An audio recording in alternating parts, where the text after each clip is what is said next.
Do you want to know what's happening in the real estate market in Amador County without all the extra fluff like a chief economist would probably want to know, but you really don't care about? Then this video is for you, because I'm going to share just the information that you really need to know, whether you're buying or selling, or if you're a homeowner in Amador County.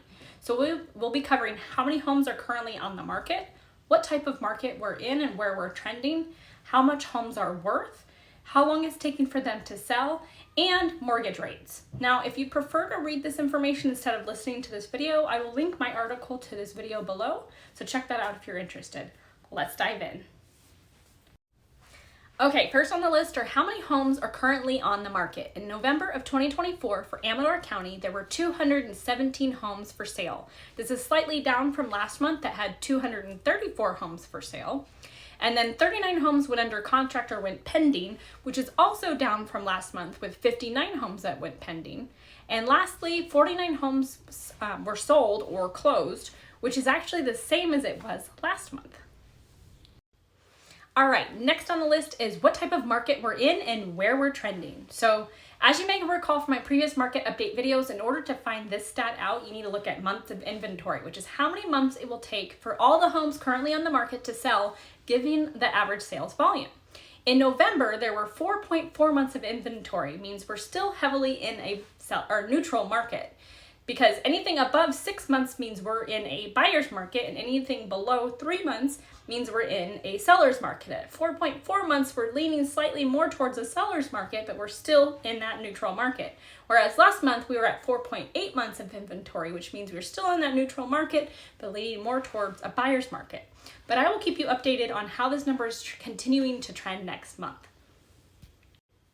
Now let's talk about how much homes are worth in Amador County. To figure this out, we need to look at the average list price, which is how much homes are listed on the market for, the average close price, which is how much they actually sold for, and the list to close price ratio, which is the percentage between the list price and the close price.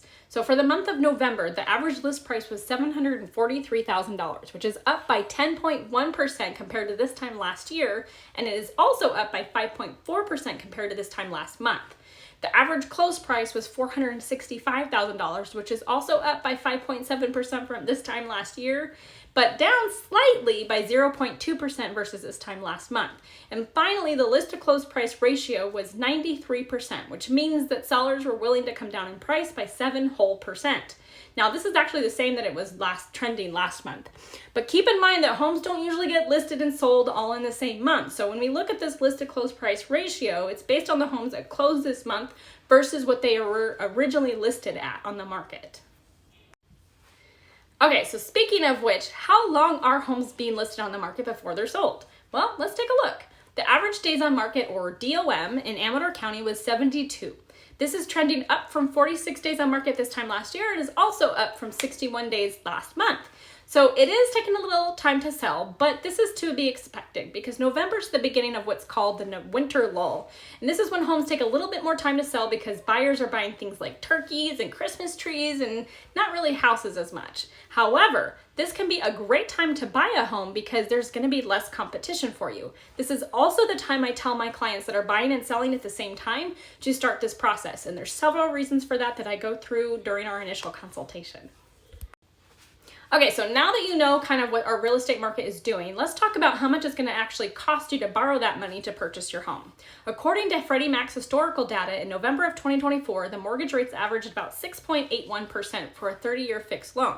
But keep in mind that there are a lot of things that impact your mortgage rate, not just what our economy is doing, but also what your credit score is, the type of loan you're getting, how much you're borrowing and putting in as a down payment, and even the loan term length can all impact your rate that you end up getting. So as far as our economy is concerned, though, things are still going to be up in the air until President Trump goes into office and we kind of see where everything lands. So stick around with me as I continue to keep you updated with what's going on with our mortgage rates.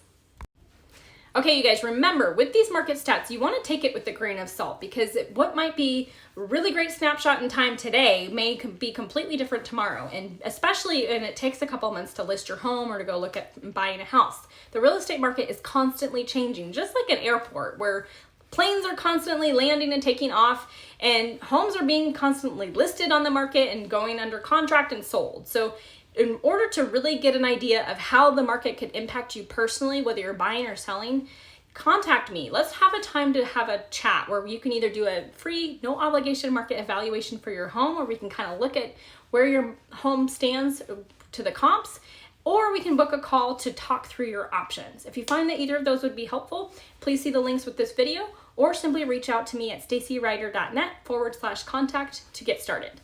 Have a great day, friends, and be sure to stick around for more content just like this, including my December 2024 market update coming soon. Bye, guys.